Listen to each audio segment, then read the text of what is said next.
So we have a p-sample distribution, marginal distribution, and p of t condition x. So these are just the notations. So I described the setup, how the data is generated and what we are actually talking about. The setup is that, say, for example, we have this distribution p-sample. We sample n data points from it. So each of them gives us data set D1, D2, and D3. And then we run our algorithm. And each time, we, for example, query the label, if it's a case of classifier, at this point green here. And then we do it the same point, the same exact point, and query the label of the classifier. So depending on what data set we have, at each run of this algorithm, we get different estimator. So we get something like this, that we have regions of, say, these are the kind of red and blue regions, and we see that these regions changes a little bit. I mean, when we are in this parts, it doesn't change much. But when we are close to kind of the decision boundary, each estimate, we get different results. So I can summarize the process like this, that we have a random D, and then as a result, our function estimate H, which is the function of D, would be random. Now we query it at point X, so the result would be a random variable too. So, and the same we have for regression. I don't go through it. So there are two questions. One question is that, as I mentioned, what should we do instead of, instead of expectation, M. So if you recall, it was expectation of X in the case of mean estimator. So that was basically the best estimate we can have. What is the best estimate in this case? And the other is that, well, now we don't have, we have a point X, which it has a distribution. So how should we deal with that? So I think that was the last slide I talked about last time. So it deals with the case that suppose X is fixed and figure out what is the best estimate that we can have. So the result is stating that for fixed X, the best estimator, this is for the case of the regression case, is the conditional expectation of the target. So this value, that expectation of T condition on X, that is the best estimator. So we denote it here with Y star of X. And best estimator would be the minimizer. Best estimator in the sense that it is minimizing the squared error loss. So we find a Y, some Y, that minimizes the difference between Y minus T squared when everything is conditioned on X. So the minimizer of it would be the conditional expectation of target condition on X. So just a quick question so that you see, I see if you're following. Here in Y, this expression that we have here, what is random and what is not random?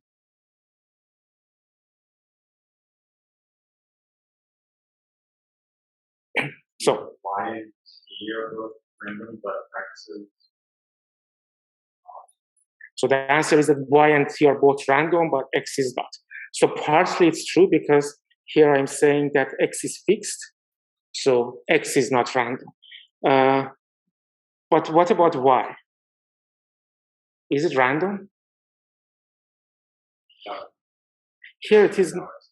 It is not random because I'm saying that I'm minimizing Y, a number that minimizes this expectation. But for any Y, we get different expectation here. So this expectation, the randomness of it all comes from the randomness of the target. So we fix X, there's some randomness in the target, and compare that randomness or that output of that random variable with some Y, fixed Y. And that gives us some error, essentially. And then we search in the space of Ys, and then in order to find the minimum value of it. And this result says that if we minimize that, the minimizer would be the conditional expectation of targets. Okay, yes. So that's the idea. So we know what the targets should be now. So that will be the conditional expectation of T, condition X, up the best choice. Now, let's talk about the second issue, that the point X is, well, previously, on the previous slide, it was fixed. But in general, we want to deal with a case that X is random. It comes from sampling distribution. So for each query point X, the expected loss is different. We are interested in the quantifying how well our estimator performs over a distribution of X's. P of sample, or for example, P of X, which is the marginal distribution. So if X is distributed according to this, what would be the performance? So we just take expectation or integral over X's. So previously, so we had our measure of error, what was h of X, which is our estimator, minus y star of X. So y star is the best we can get, squared value of it. But then we say that we take expectation when X is coming from some sampling distribution P of X, which is the distribution of X's, by the way. So in form of integral, it can be written as h of X d minus y star of X squared, P of X, and D of X. So this is assuming here P of X is the density. Okay, so this is similar to what we had. So we denote it with error of D. So this is similar to error of D that we had for the mean estimator, where our estimator was h of D. So we should compare these two terms. And our best value we could get was the expectation of random variable. So M, here the best, as we just saw in the previous slide, is the conditional expectation of T, condition X, which is denoted by Y star. So the ideal estimator is Y star and not M. And then, but the difference here is that, of course, we average over X's because X is changing. In the previous case, we didn't have that. So X's are according to distribution P of X. As before, this function error of data set depends on data set, and data set is random. So error of D is random, and the randomness is, its randomness comes from the fact that data set or randomness is D, that coming from the distribution of P of data sets, which, as I showed before, is related to the distribution of samples. So error of D, sorry, I have a question. When we had error of D in the mean estimator, we said that let's now study its performance in average over different draws of data sets. Now we do the same thing. We say that let's take average over different draws of data sets. So that would be like we take expectation of error D, which can be kind of expanded and written as the expectation of H, X, and D minus Y star of X squared. What are the randomness? What are the random variable here? One is X, which is distributed according to P of X, and the other is this D, which is distributed according to P of data set.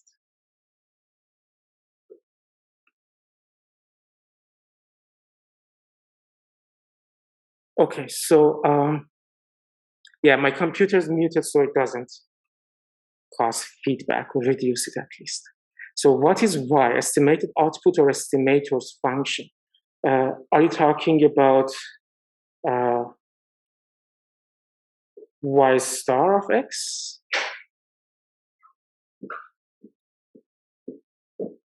Oh, previous slide.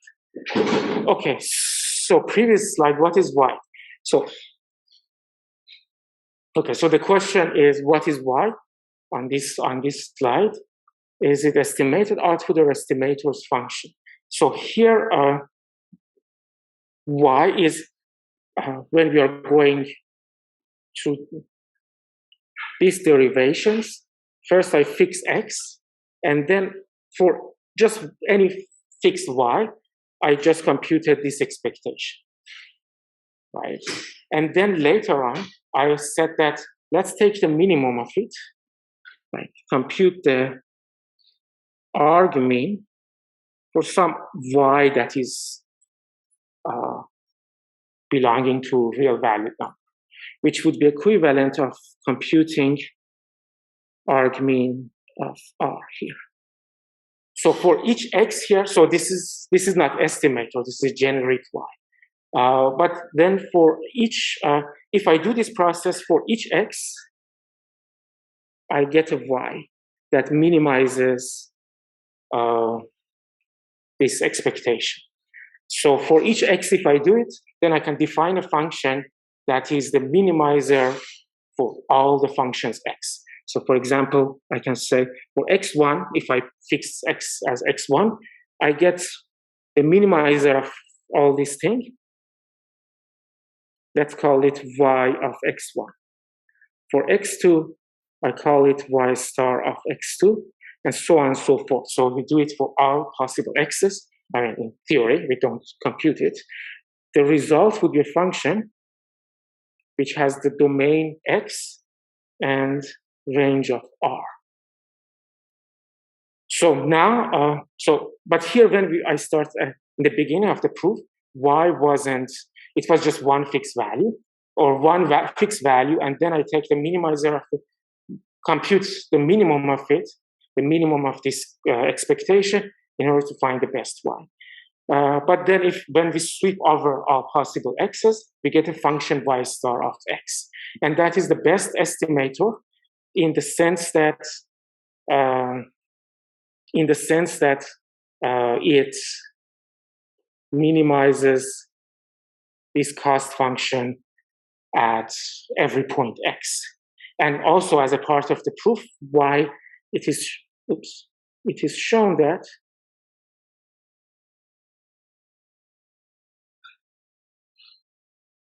so maybe I use a different color.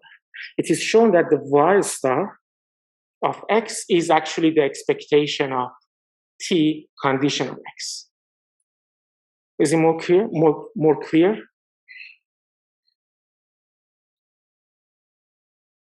Okay, perfect. So we got to this point. So this is the expectation of error. Now we just need to kind of expand it a little bit and in order to get the bias and variance decomposition.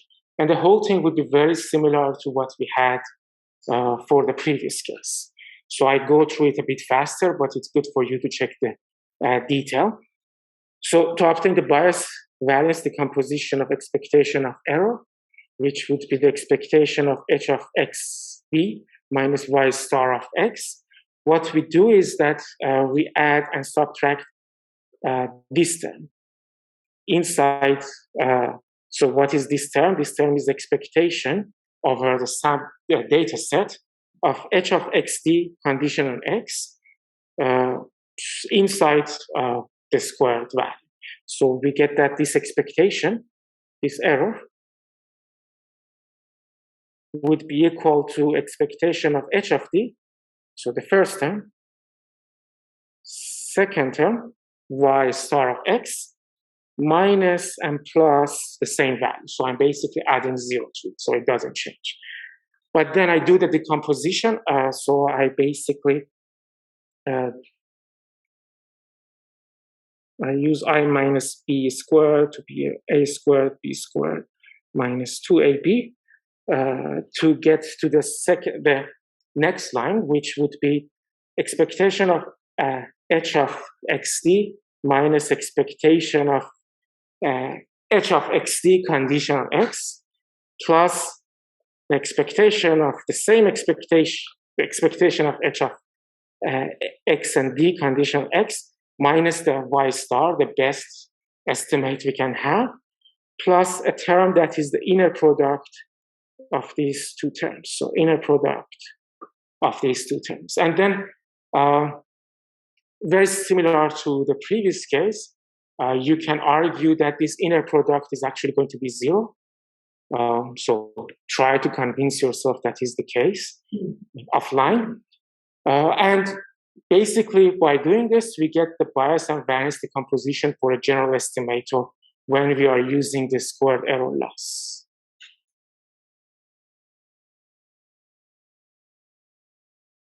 So the result, if we just write it more clearly, it would be the expectation of the error, and the error is the difference between our estimator and the best estimator, which was, by the way, just to repeat it, is the conditional expectation of x, sorry, t, condition on x. So that's the best estimator we can have, has a bias term and a variance term. And what does bias term says? The bias term says that, okay, our estimator, so our estimator, which is h of x and d, it has some randomness. We take expectation of it at point x. We evaluated x point x, but then we take expectation of it over all possible data sets, over all data sets. So that would give us a function, right? Which is that you can think of it average estimator. You compare that average estimator with the best estimator that is possible, but you don't have it because, I mean, you need to know the distribution in order to evaluate it. So that would be, and then the difference between those terms, the whole thing squared, gives us the kind of how much error in average your average estimator has when you evaluate it at point x. Now you take average over all possible x's, and the result is done by this first expectation. So this is taking average over all possible x's here. It's becoming a bit busy. The second term is the variance of the estimator, that is average over all possible x's. So let's see how it works. So what is the variance? Variance of a random variable is you compare random variable, say z, with its expectation z, take a squared value of it, and take expectation of it. So basically, variance of z is expectation of, say, z minus expectation of z squared. So it says that how much from the average z you are deviating. And this is exactly the same. So you have h of x and d, but you're comparing it with the average value of that distribution, that h, and the average is average over all data sets. So average over different runs of your algorithm, what would be the average? You compare your estimator at a single point with that. And then you take the squared value and then take expectation with respect to both randomness of d and randomness of x. Okay, so maybe just I've written it as a summary here. The bias term is the squared error between the average estimator, which is average over data sets d, and the best predictor, which is y star of x, which is the conditional value of t. And this is average over all x's. As I mentioned, x's is having some distribution, so we need to take that distribution into account. The other is the variance, which is the variance of a single estimator whose randomness comes from distribution d. And so basically, the variance term that I've written can be expanded or can be written as the variance of h of d at point x, condition on x. So this is variance is over that this randomness comes from distribution d. And then we take average over x. So I know this is a bit complicated, and there are a lot of notations, but the concept is not actually any different from what we had for the mean estimator. Yes?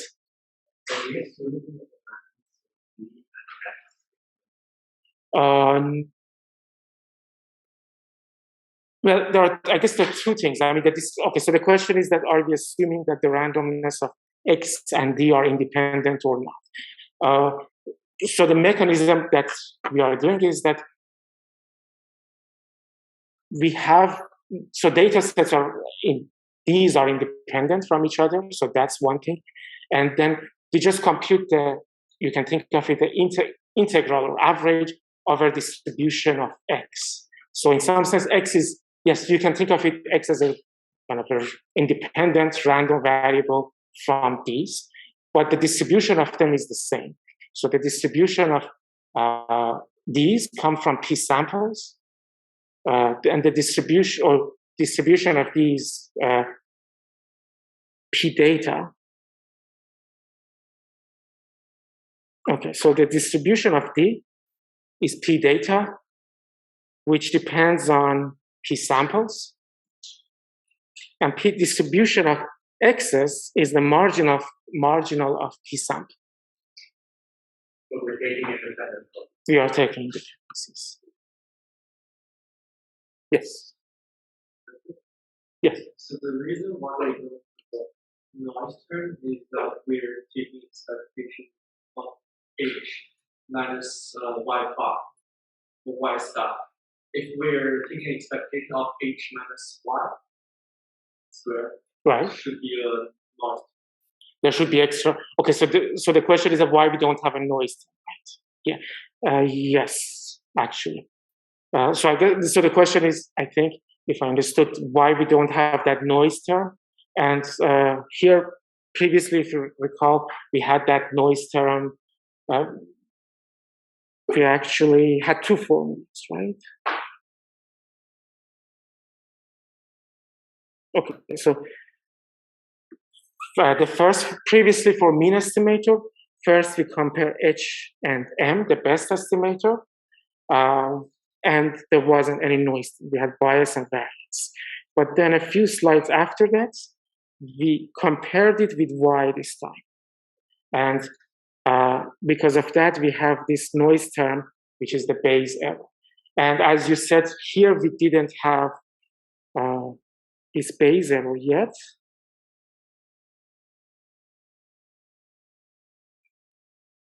Because we are comparing with Y star of X, the best estimate. But if we compare it with the target T, which has some randomness itself, then we get this other formula, which has this Bayes error term too. So this formula basically follows the same path of argument, but now instead of comparing with Y star of X, we compare it with T. So T has also some randomness. So if we do that, we need to incorporate the randomness of the target as well. And so the result would be the same bias and variance term, but one extra term, which is the difference between the randomness of T compared to the best estimate that we can have at X. So here, essentially, we can write it like this. So these two, this is expectation of T condition on X, and then we are comparing with T. So this expectation doesn't have, when we fix X, doesn't have any randomness, because it's taken away all the randomness in T. But when we compare the randomness in T with it, which is this term, that difference would be our essentially this extra noise term or Bayes error. So, and this term is this term that we have can be written as the variance of T condition X when it's taken x is coming from distribution x. Okay, so why is this the case?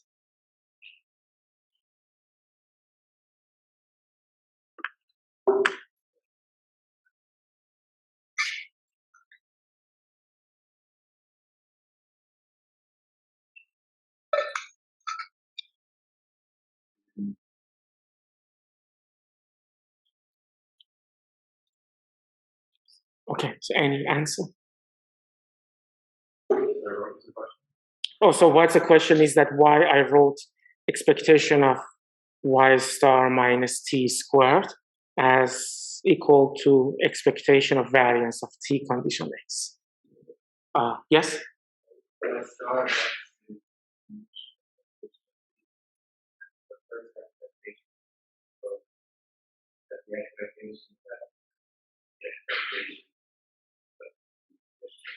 Right, yes, so that's a correct answer. So basically, this basically comes from the fact that y star of x minus t, this is expectation of t condition x minus t, the whole thing squared, right? And then, so we can have a randomness over t, for example. So if we compute the randomness over t, this gives us the variance. This is the definition of variance. The variance of t when we are conditioned at x. And then we have another averaging or expectation over x's, which is saying that what is the average variance of t when we average over x's. Okay, so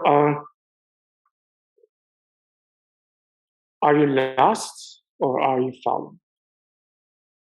Sorry, what they're in the formula stuff, we didn't specify the phase or what the expectations were. Oh, so the expectation is over all the random variables, which would be both t and x's.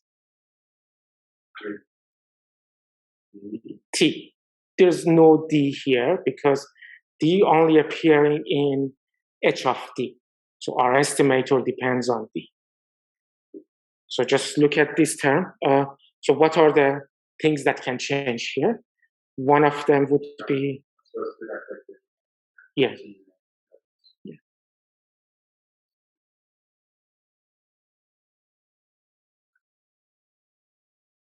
So there's a question why star is better than m. So y star is not better than m. I mean, in the previous mean estimator case, m was the best estimate that we could have, but we don't have the best estimate. We want to find the equivalent best estimate in this case, and that equivalent best estimate is y star. Recall that m was just a scalar. But here we are dealing with functions that are defined over x's. And y star of x is such a function.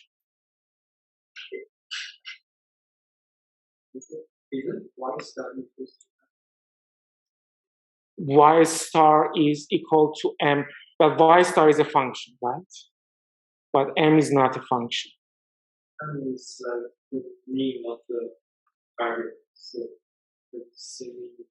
So it is semantically very similar, but previously I think we used m only for a scalar random value.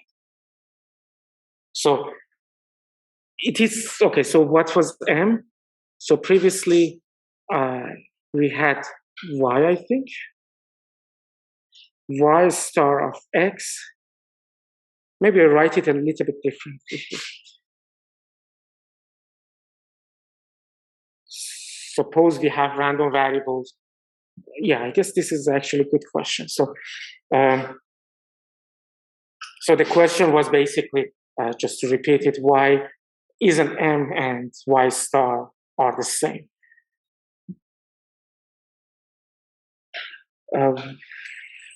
Okay, so I get back to other question. Suppose we did the mean estimation with the data set that was with assuming that we have T1, T2 to Tn, and then we got H of D as their average.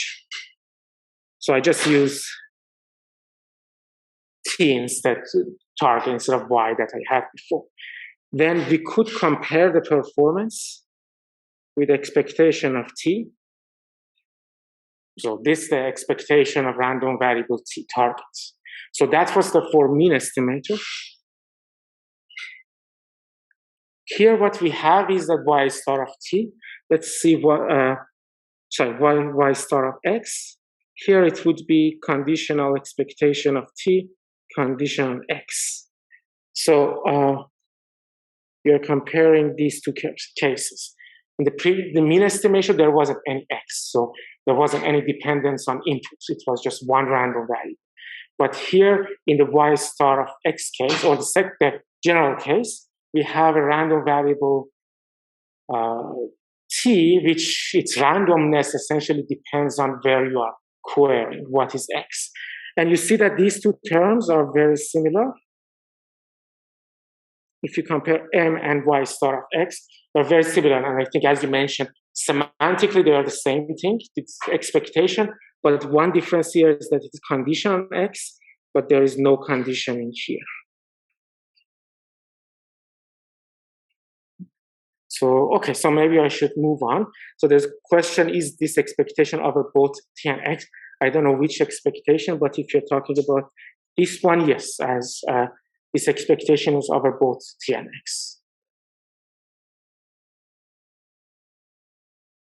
Okay, so let's get to some visualization, kind of what bias and variance might mean. Suppose we are throwing some darts and we want to throw it in the center of that, the circle, the middle circle. You can think of it as a low bias estimator, and a low variance estimator is the one that average of your throws, the points that you get, are all close to the center. So there is no error in average. Also, there is no variance. All of them are kind of close to each other. So this would be the case. If it is low bias but high variance, it means that in average you are kind of throwing to the middle of that circle, but just in average. So there would be some variations over it. So there would be more variance here. But in expectation, if you compute the expectation of it, the expectation would be at the center. Now consider the case that you have a high bias, but low variance. So this means that the variance is small, so all your throws are close to each other, but so all of them are concentrated here, but in their average actually has some error compared to the middle circle that you want. So there would be this amount of bias here. And then you will have a high bias and high variance estimator, which means that the average is off, and also there is a large variance.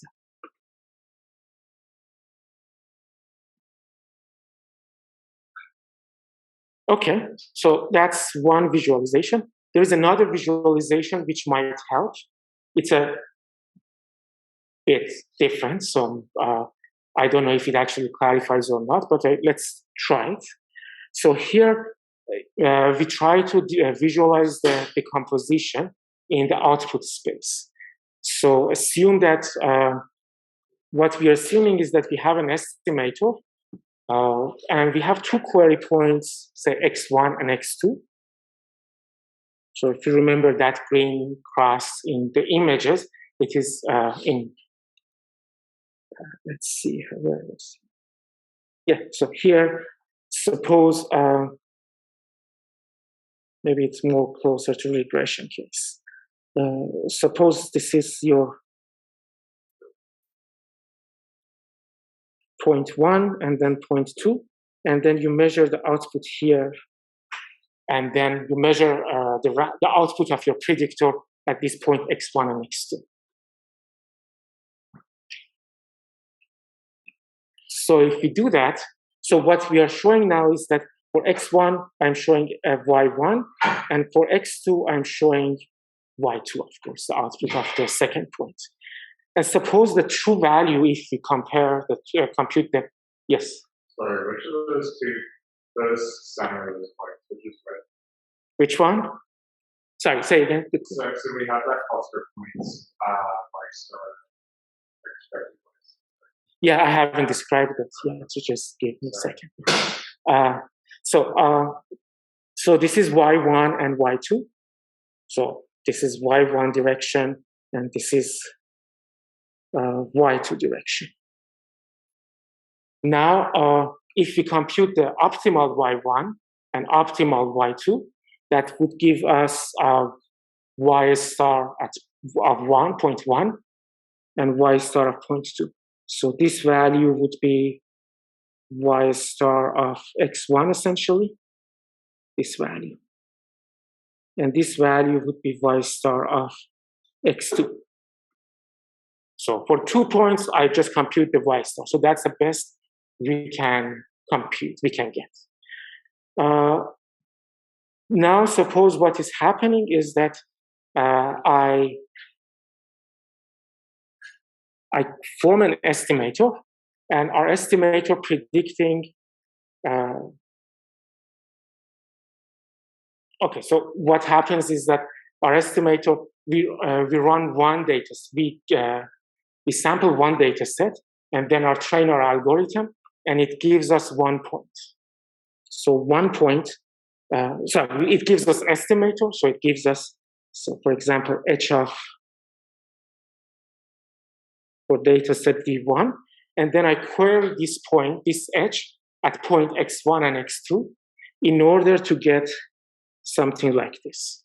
So this would be the h of, the coordinate of this would be h of x1 for data set 1, h of x2, data set D2. And I do the same for the other one, except that here is another data set. And I do it many, many times. So those would be my points that the estimator has predicted. Is it clear? Sorry, I'm confused. Which is a data set and which is okay, so these are I'm not showing data sets here. I guess as opposed to previous figures, there's no data set here. But this is the prediction of our estimator when each of these points are the output of one estimator trained based on one of the data sets. So think of it like this, that for data set D1, which is like has 100 data points or whatever, I get h of D1, and now I evaluate h of D1 at point x1 and at point x2. Okay. And then the point of that would be this point. I now run another data set, or I get another data set. I do this, so data set let's call it D2. D2 gives us another estimator. So you're saying that those top 2 points, those correspond to D2. Yeah. One of those predictions after point x1. Yeah. Yeah, those predictions after point x1. Those are from data set D1. Yes. One of them is from Exactly. Yeah. So it is essentially I'm querying it at 2 points x1 and x2, and I just want to see what is the output of that value. And if I do that, so I can talk about if I take average over all data sets, what is the behavior of our estimator when queried at point x1 and x2. And here what is shown is by this expectation of y. So maybe it's more clear here. That is shown here. So the expectation of these our estimator where the expectation is over the randomness of the data set, would be at this point. If we compare it with the true value, y star, which again, this is what is actually shown is a vector x1 and x2.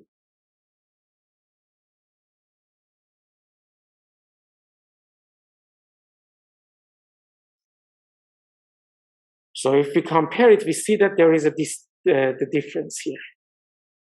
Okay. Okay. So there is a difference here. And this difference is the bias of our estimate. Bias between the y star and the expectation of y. So that's the bias point.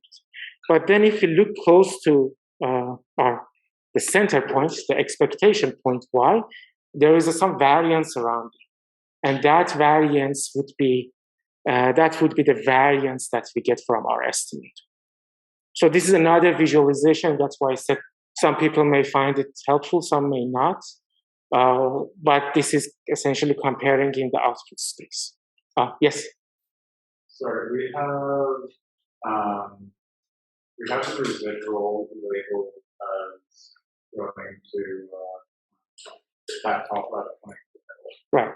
I would have thought that would have been to the center point. Okay, so I mean, is what we're showing here is cluster in the center while we subtract all the bias, or is this?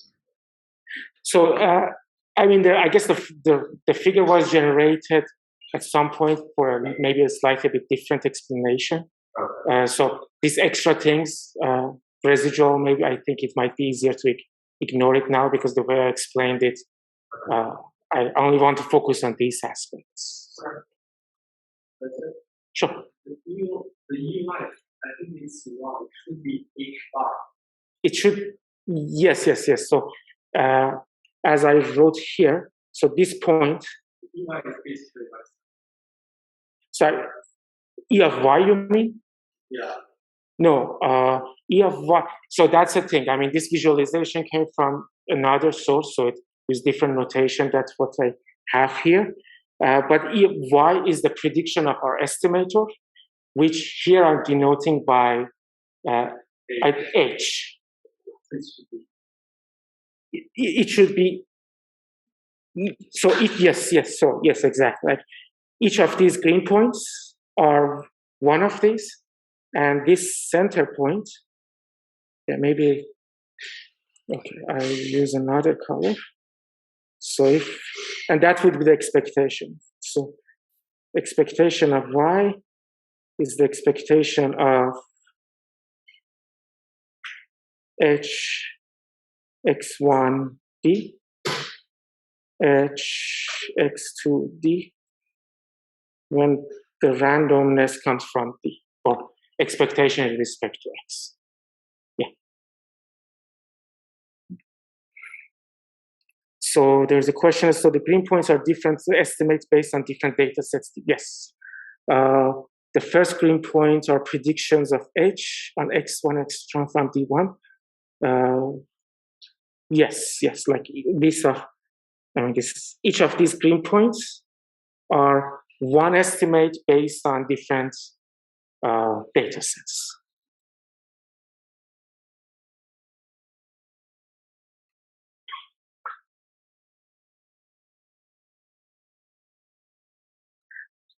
Okay, so I guess another question is, explain what the black points were again. So I didn't really explain them, but you can think of black points are essentially the targets that we have, the random targets that we have. So here, each of them would be equal to t at x1 and t of x2. I mean, this is kind of a little bit of abuse of notation, but t was a random variable, and at different point x1 and x2, we have different random variables. So it would be one draw of that random value at those 2 points. So there's another question that how can we draw the same x1 and x2 from different data sets? So this is not the same. So these are not x1 and x2 are query points. They are not data points. The query point is very are we saying that? No, the query points, like the top 2, you mean these 2 and these 2? Yeah. No, the query points are always the same x1 and x2. Okay. The only thing that varies for these green points, the thing that varies is just the data set. So it is, this is like this situation that we have, so it's a regression case, it's input, it has a target, so it has suppose the truth is this black line or black curve. Our values, our estimates are noisy, so in one draw we get like this, in another, this point, in another draw we get different points, right? Because they're noisy. So what I'm showing here, the x1 and x2 would be like x1 and x2, these are the query points. And then I am showing what's the output of our estimator at x1 and x2. And these x1 and x2 are not necessarily any point from data sets. But based on the data set that we get, based on the random data set that we get different estimators. Okay, so maybe I should move on. Sure.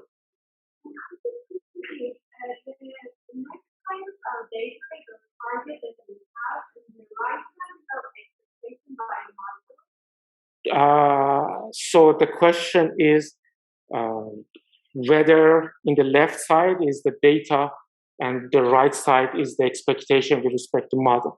No, so I think you're referring to these X's here, right? These black points. So no, those would be, okay, so those would be, let me zoom here. On different runs because, okay, so we have,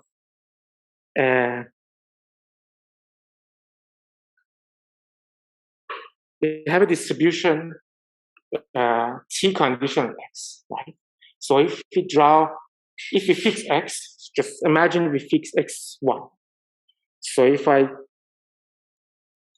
run it once, I get 1 T1, which is implicitly function of X1. If I do it another times, I get T2 of X1, and so on and so forth, right? And when I draw samples from another point, from T conditional next to another point, I get, so I write it here. We get T1, X2, T2, X2, and T3, X2, and so on, right?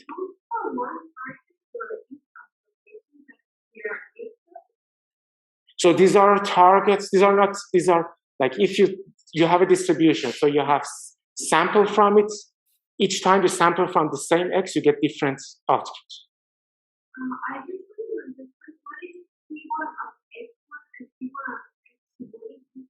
Because I thought that every X has one T, one X or one time. Or we have every X. No, I guess, okay, so I guess maybe I should go back a little bit. Okay, so I guess the confusion is that we expect for each X1, for each X we have one, I think that's what you're saying, right? No, so the way that it's defined, I'm referring to these things. So, okay, so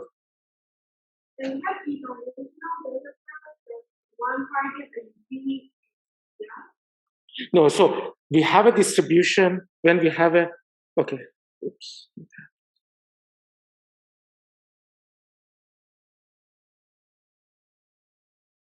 So we have a distribution of X and T that comes from distribution T sample, right? And then we can define the conditional distribution T conditional X. Those black crosses that was shown is essentially different samples from this conditional distribution. They don't have anything to do with data set yet. Data set is also generated from the same distribution, but I can query, in theory, I can query this conditional distribution and get different T's. Okay, okay, perfect.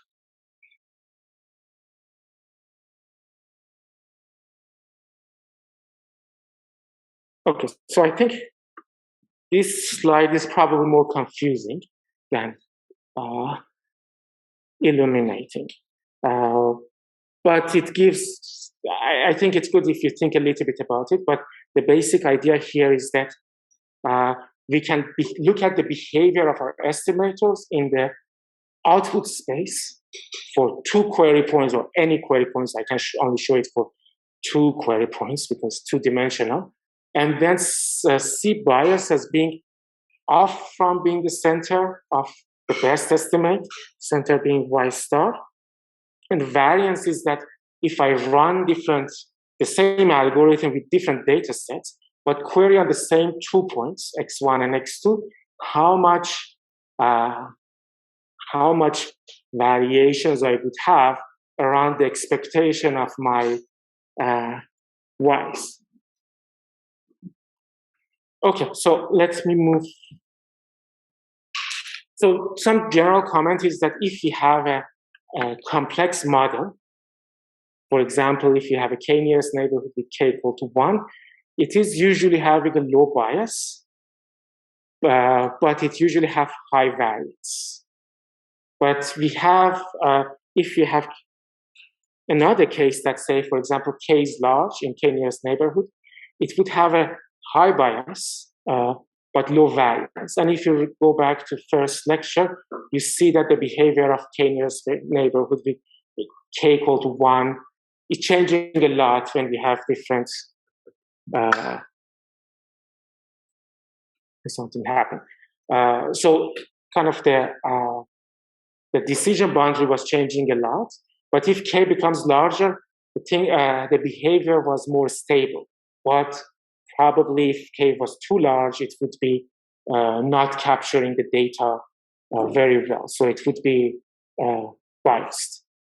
And I think also, so the other kind of example of this behavior, that complexity of your model can be modified, for example, using regularization. Right? In the lecture on linear regression classification, we saw the effect. We saw that we can control the behavior of our estimator using regularizer.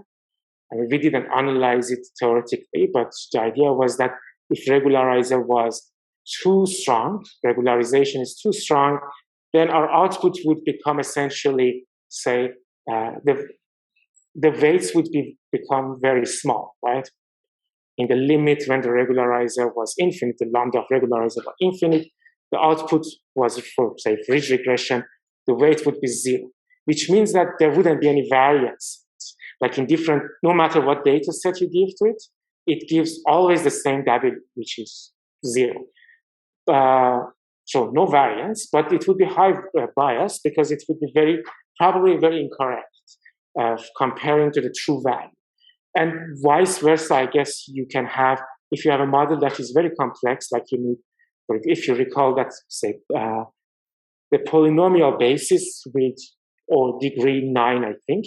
So you could see that if there was no regularizer, the weights would be, we had overfitting essentially. And in that case, we would have a usually high variance estimator, but possibly low bias.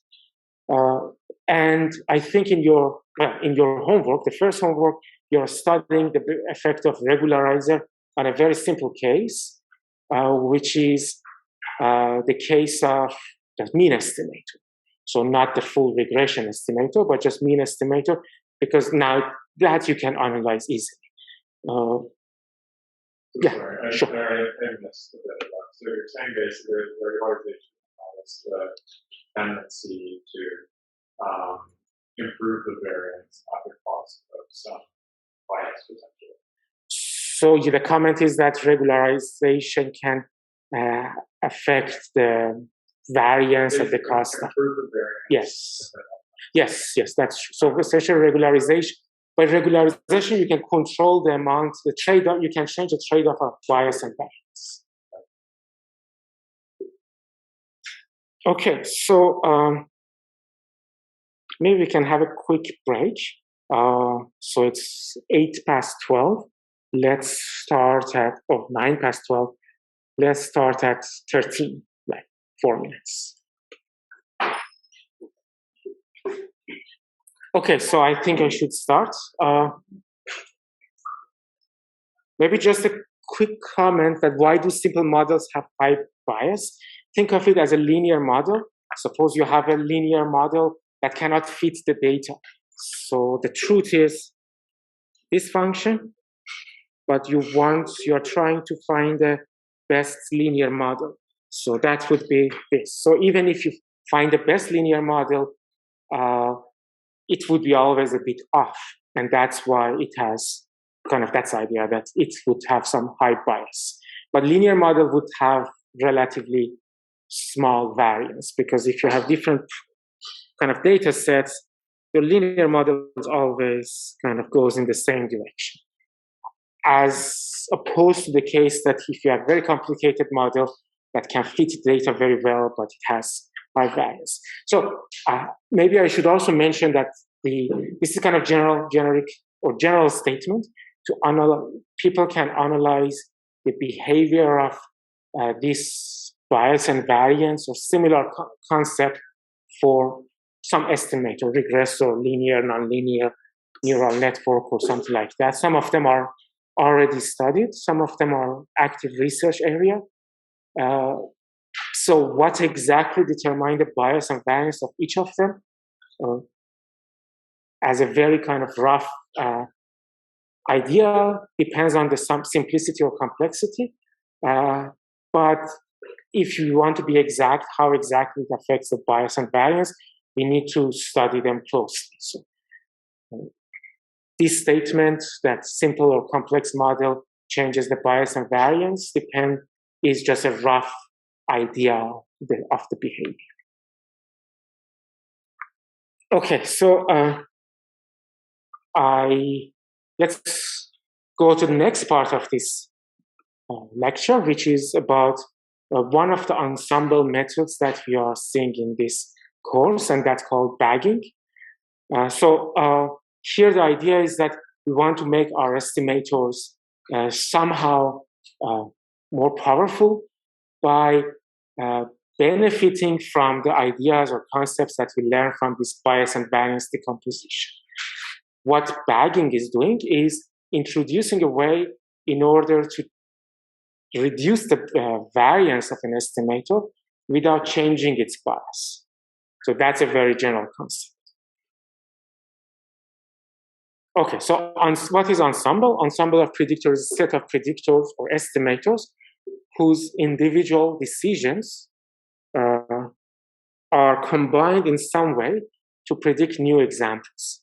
For example, maybe we can do weighted majority voting between different estimators. So you can think of it as a very simple idea that I give you a data set, you run it using k nearest neighborhood with some specific k. You also run your, for example, decision tree using the same data set, and then you combine the result of, now you say you have two estimators, two predictors, now you combine the result of them together using majority voting or in some form. These two estimators, KNN and decision trees, these two would become your ensemble, and that's the basic idea of what ensemble is. So, of course, it's not enough that you just combine any estimators. Somehow estimators need to be different a little bit. For example, if you use a linear regression, for example, with the exact setup, exact hyperparameters, you run the data set, like give it to your linear regression algorithm once and do it again, the output of them would be exactly the same. So there is no benefit in having an ensemble.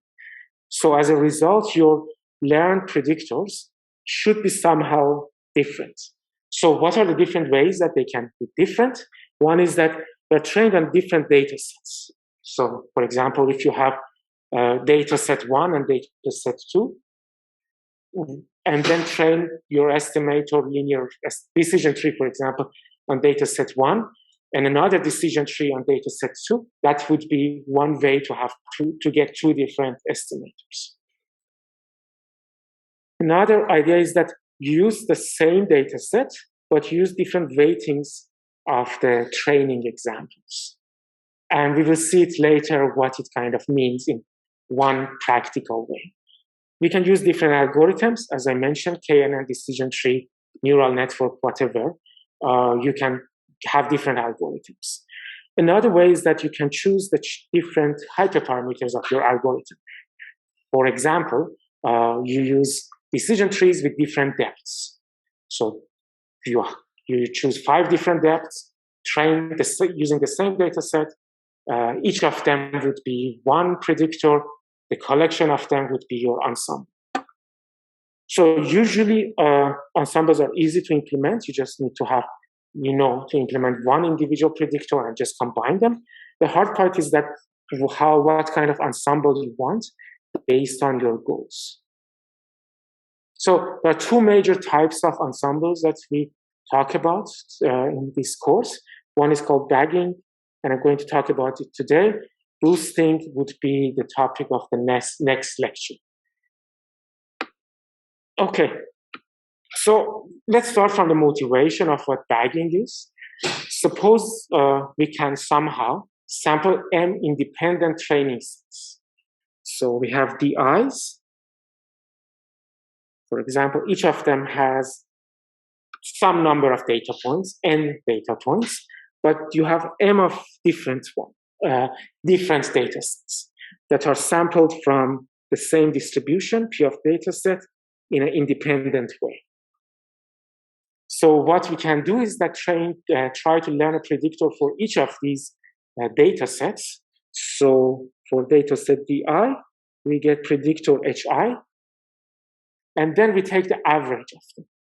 So we take average 1 over m of summation of HIX and call it H of X.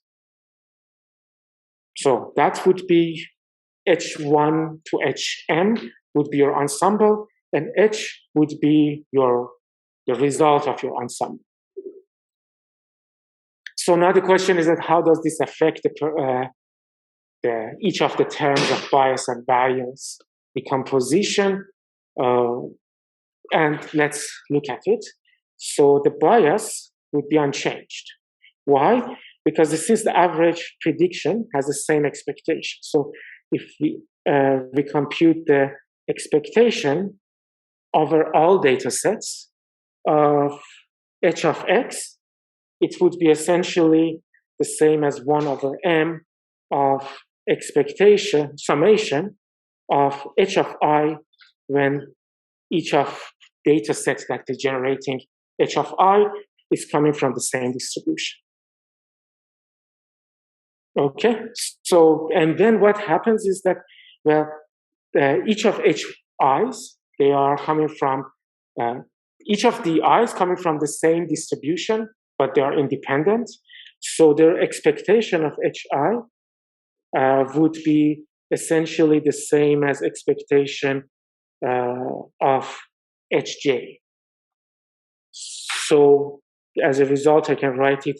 So I have 1 over m of m at same expectation. So the result would be the expectation of a data set of H of X and D. So it doesn't change the bias of our estimator if we just add 10 different things with the same behavior. But what about the variance? Here the idea is that the variance would be changed. So variance would be reduced since we're averaging over independent samples. So let's look at the behavior of variance. The variance of h of x can be written as the 1 over m squared times summation from 1 to m of variance of hi.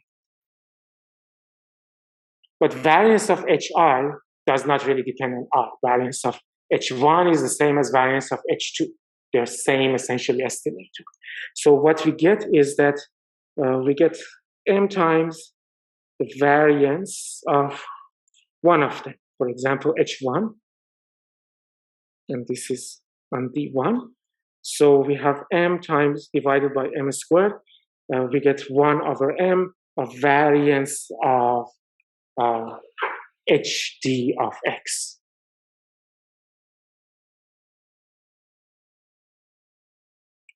Okay, so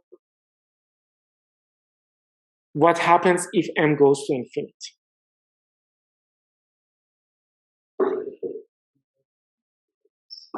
So yes, the variance goes to 0. And the bias hasn't changed. So we started from some estimator and then constructed the ensemble in this specific way. And the result was an estimator which has the same bias, but smaller, in this case, 0 variance.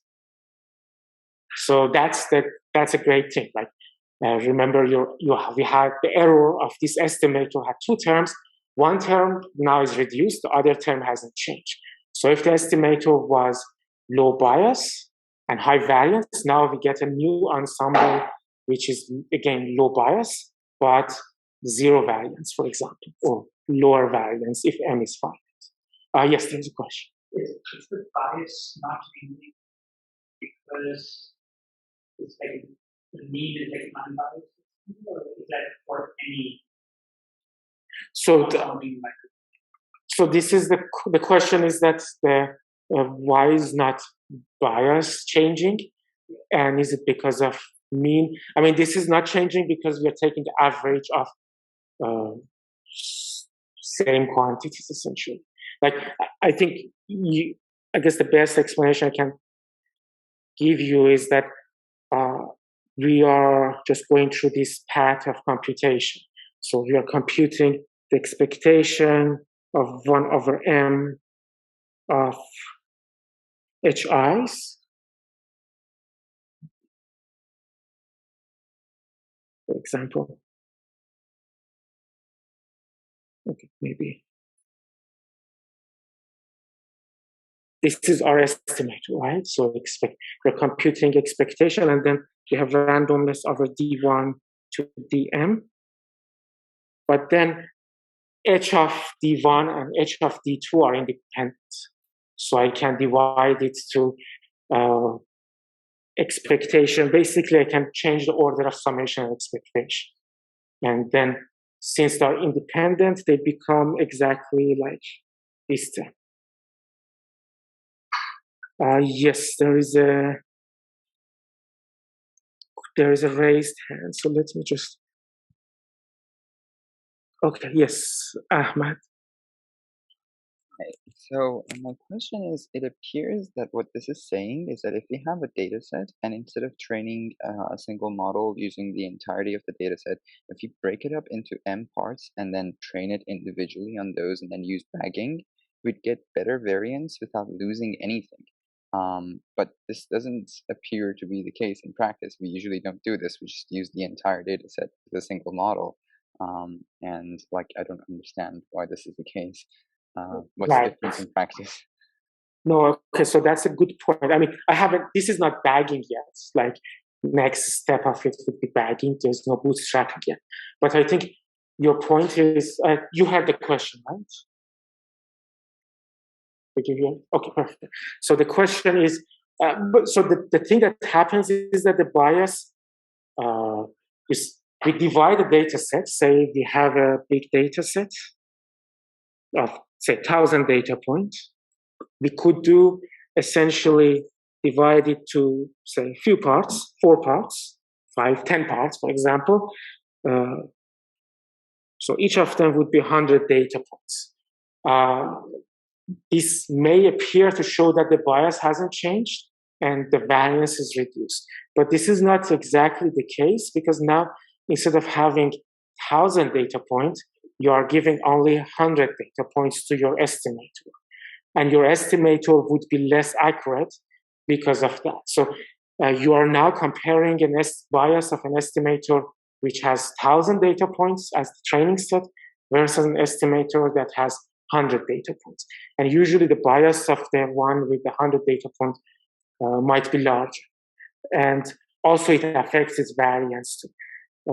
So I guess that's a trick here, that here I assume that I have m independent data set, and what I'm comparing is with the same estimator with the same number of data points.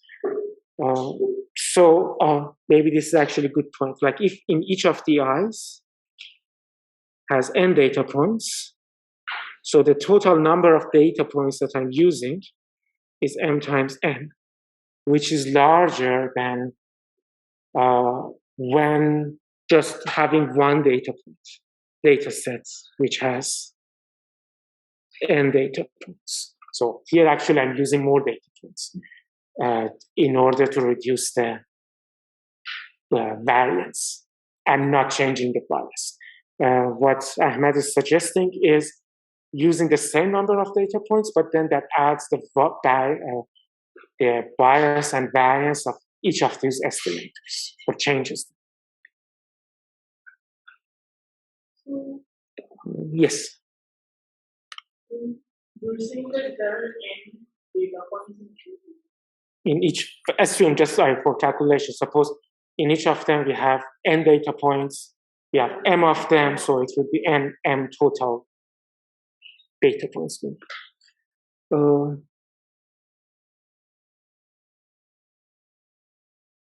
So there's a question, is the change in variance different if you take multiple data sets versus just making the data set bigger?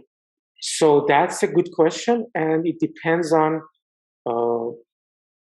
exactly the behavior of bias and variance of estimator as a function of number of data points. So how we know that usually, but not always, both bias and variance reduces when the data set is large. But how fast if we make the data set 10 times larger, would it also, the variance would be reduced by 10 or by square root of 10 or something like that. And that depends on the detail of the learning algorithm that we use. So this idea is a very simple idea that we can, and actually I'm going to say, I mean, I think we already figured out this is not very practical, because this is essentially saying that we need to have a larger data set, which kind of defeats the purpose. But this simple idea is that saying that in the ideal case that we can have independent copy of this our data sets magically, then we don't need to change the bias, or it doesn't lead to change in bias, but it leads to change in variance. Okay, so exactly this slide. In practice, we don't have access to the underlying data generated distribution, so it is not free for us to collect more data sets. We are given a data set, either as suggested, we have to divide it, or to have a smaller parts, or we can't do much about it.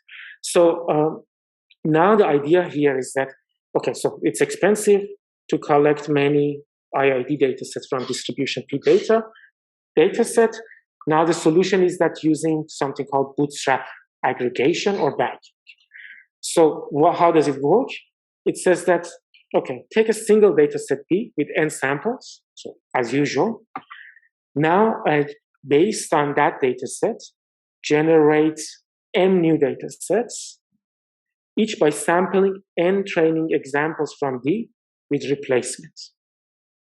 So you have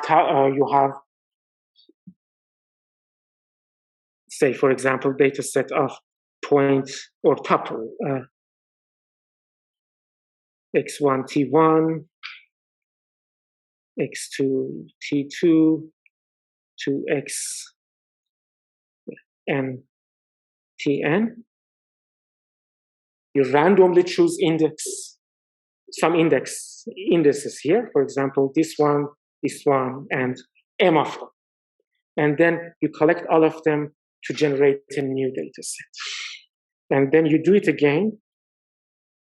You pick this one, but another one here that leads to another data set. So you have a bunch of the same data set. You have now a new data set. Each of them have the same number of data points. And of course, your data points are kind of shared. Like they are not, and also they are not independent anymore. Your data sets are not independent anymore because any single data point appears many times in other data sets. Sure. Is this functionally similar to keeping the K for validation? You know how we split it into phases. Would this be functionally the same if we make new set like that? So the question is that would this be similar to K-fold cross-validation, that we divide the data set to K parts and then take K minus parts for training, the rest, the one would be for validation essentially. Very similar, but the difference here is that we choose them randomly. In K-fold cross-validation, we usually say we divide the whole data set in a very specific way. We divide it to K parts and then take K minus parts outside and then one part for validation. But here, each of these draws would be random selection. So there's more randomness here. Okay, so if we do that, now we get m different data sets. So we get the m different data sets. We train our algorithm m times in order to get m different predictors, and then we average the prediction of model trained, or take a majority vote for the models that are trained on each of these data sets. So this is the general idea of bagging, and it usually works well when we have a low bias but high variance estimate. Just let me finish a second. So it works well because it helps in reducing the variance, and if, as we saw before, if the bias is not changed, and if the estimator is low bias, so the contribution of error coming from bias would be low, and it kind of reduces the variance. It doesn't reduce the variance exactly like here in this analysis, because here the assumption, in this analysis, the assumption was data sets are independent. Here in bagging, the data sets are not independent anymore, but they have some dependence, but hopefully that reduces the variance. Yes, you had a question? I think on that is that we're basically we're randomly drawing our m times we're going and samples from.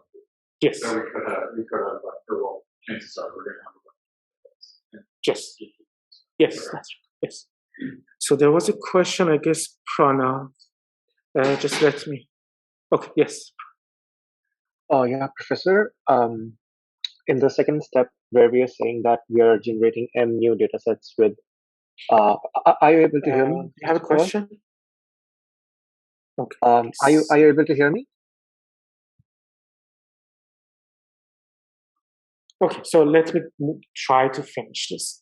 So the problem of bagging, of course, is that data sets are not independent.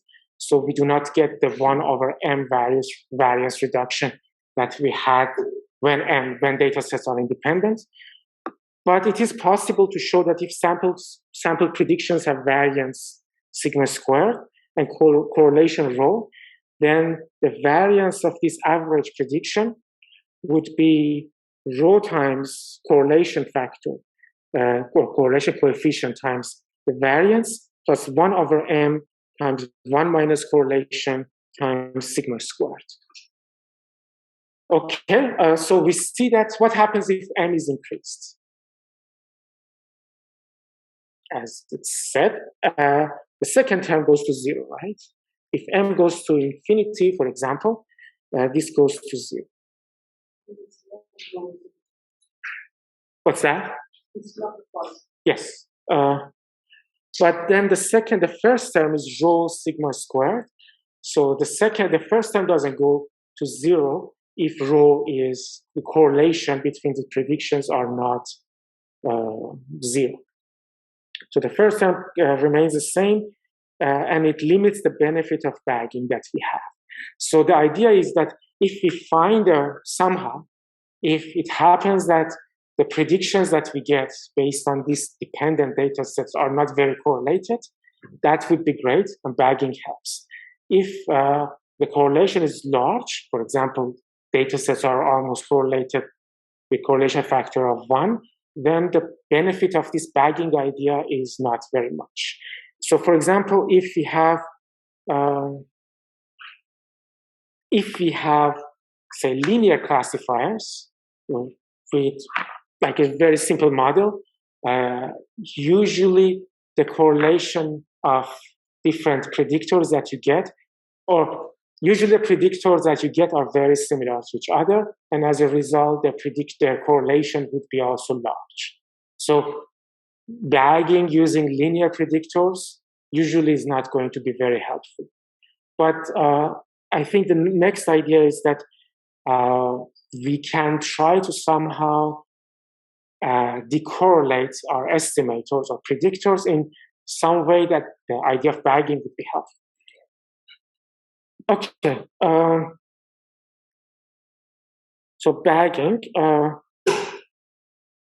So we have this situation that the variance depends on correlation and 1 over m of correlation. So these second terms can go to 0 if m goes to infinity, but the first term depends on correlation factor. Yes? Quick question. Can you clarify when you say the variance and correlation of the sample projection, what do we mean by that specifically? So I think, I mean, this is, I haven't defined it very precisely, but it means that if you get H1, for example, H1, which was function of, say, D1, so that's one prediction, and then computes the correlation of that with X and D2. And then you somehow take average over X2. And I haven't been very precise, but that's the idea, that correlation over different draws of data sets. And which are, again, data sets are not independent in this case, but they are dependent because they are going through this bootstrapping process that from the same data set, I take the same, I have some samples, draw some samples. Okay, so it can be advantageous to introduce some additional variability or randomness into our algorithm, as long as it can reduce the correlation between these estimators. So this is, I'm not going to prove why this is helping, but the idea here is that I introduce one idea that how this can be done. So these are some properties of variance in order to prove this thing. So it's kind of like exercise. To prove it, you can do it by consulting these properties of variance. What's the definition of covariance? What is correlation? And then what is the variance of linear combination of random variables? So now the idea is that, yes?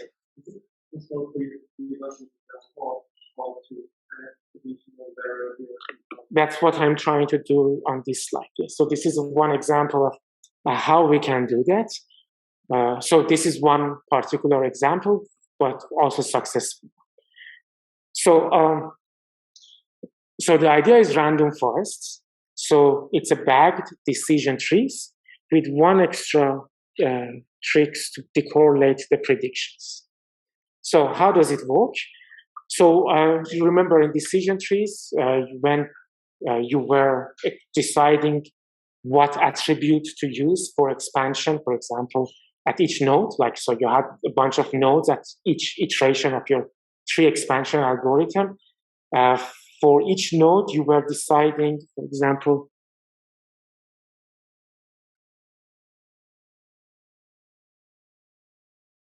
so you are in this situation, and suppose you had attributes or features, D different attributes, like width and height would be 2. So essentially, the different dimensions of x1, xd. So these are the dimensions of x's. So what we were doing is that, so if you want to focus on,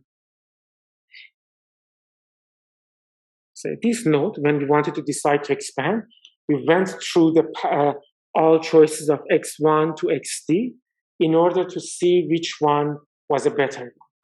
And better one meant using one of the information gained, for example, or Gini index or something like that, to see which of x1 to xd we have to choose for expansion. So, for example, it turned out we should look at the value of, say, x5, whether it's larger or smaller than some threshold. That was what we were doing, right? You should call that. So here, the difference here is that when we want to choose each node of the decision tree, in order to see which variable to use, choose a random set of P input attributes with a P that is being smaller than D, and only consider splits on those features. So instead of looking at, say, oh, D, suppose D is 100, instead of looking at all 100 features, we look at a random subset of them, like maybe 10 of them, and only choose the, figure out which attribute has to be used in order to expand that tree from that node. So there are different heuristics what you can choose. For example, you can say P, you can choose P to be a square root of D, but there are different, first there are heuristics, and there are many different heuristics. But the idea is that it should be smaller than D, of course, and it should be selected randomly. So then it can be it has been observed that smaller P reduces the correlation between trees. So if you have smaller P's, you decorrelate the trees in some way. It may add some bias in your estimator, but overall, it has been observed that using this trick reduces the variance between trees and doesn't change the bias much, and as a result leads to an estimate which has a bunch of estimates which has small correlation. And as we see here, if rho becomes small here and m is large enough, then both terms would become smaller and the variance of the whole ensemble would become reduced. Yes? So this means that at every node we're choosing a different attribute. At each node, we choose a random subset of possible dimensions or attributes. That's right, yes, yes. For this different, when I want to expand this one, you can choose a different set. And then after I expand it here, I do another randomness over each of these. So this is one. The similar idea is that I think it's called extremely randomized tree or extreme trees. So the idea here is that even we don't do any, when we want to expand the tree, just randomly choose the structure of tree or what variables to consider at each split. You don't do any kind of gene index selection or maximizing the information gain or anything like that. You just randomly construct the structure of the tree. If I recall, you need to still find the best threshold based on data. So the threshold is not randomized, but the attribute is randomized. And also, of course, the value at the leaves should be randomized. So that's another method which is very simple, very fast, because you don't do any node selection. And I think it performs well. Let me just try to answer a few questions here. In bag decision tree, do we make M different trees on M data sets? So we make M different trees, but M data sets, but each of those data sets are coming from the same original data set using that bootstrapping idea. Or do we make M different data sets? Okay, so it's both. So I think it is, so it's a random forest is a bagged decision tree. So it's the bagged decision tree kind of implies that we are doing that bagging trick first, but then it has this extra trick here, which is what I described. So both of them. M different data sets and each of them with this randomness. You had a question, I believe. Oh, any question here? Just a comment. Like this is basically like one thing we saw that I saw in the assignment notice is that the word Trump showed up relatively often signature. Yeah. So this is basically like keep random and got some where it's not a lot of classifiers. Yeah. Okay, so to conclude, so this is yes, there's a question back there. How do you compute How we can compute it empirically or theoretically? So so maybe the question is that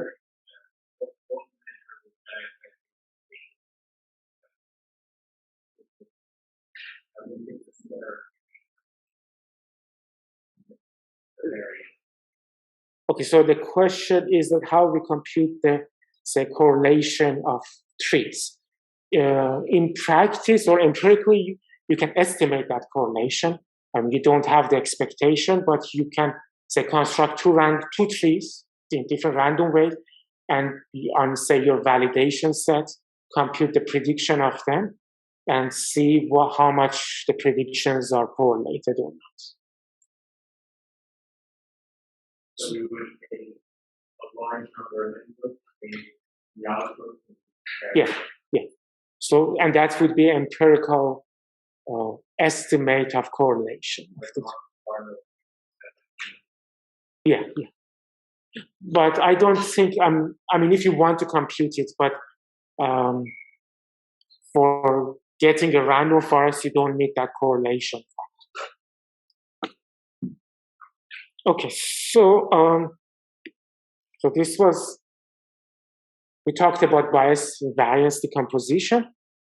We started from the case of very simple mean estimator, where the math was a bit more clear, and then gradually add complexity to it by talking about bias and variance decomposition of functions, which are, say, for example, classifier or a regressor. I only derived for the case of regressor, and when the error was squared error. And it might be a bit complicated. You don't need to memorize it. You just need to know what happened, and how it was derived. So if the formula is in front of you, you need to be able to explain what's happening, but I don't expect you to know what the formula exactly is. But you need to have an intuition of that. And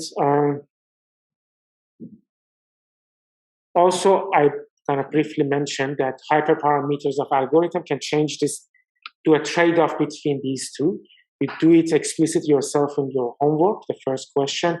For a mean estimator, in general, for regularization is one kind of easy way to change or change the trade-off between bias and variance.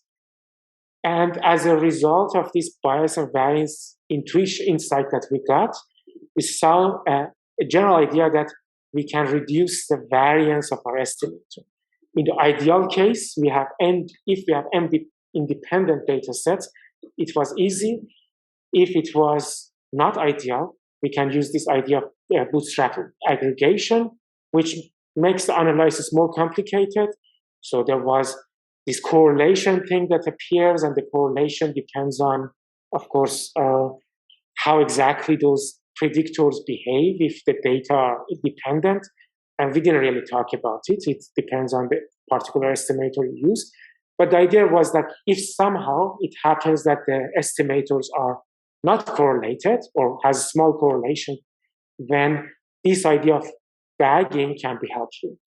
And one way to reduce that correlation was, again, without proving that that's the case, was this idea of random forest, which we add or inject some kind of randomness to make the trees that we get have extra amount of randomness. So one source of randomness for trees was the random data sets, but the data sets, because of the bootstrapping process, has some dependence between them. So we inject extra randomness by randomly choosing what attribute to split. So I think that's it. I'm not going to start the next lecture, but I'm going to start talking about it, or start it on just this Thursday. I may need to change the schedule of homework a little bit, the third homework, because I want to have, I think the next homework, the idea is that to have a classification, and I want you to also try neural networks, but neural networks would be after these support vector machines and boosting that I'm going to talk about on Thursday. And I don't think I will be able to finish on Thursday, so we will be a bit, I think, 1 week off. Yeah, is there any question?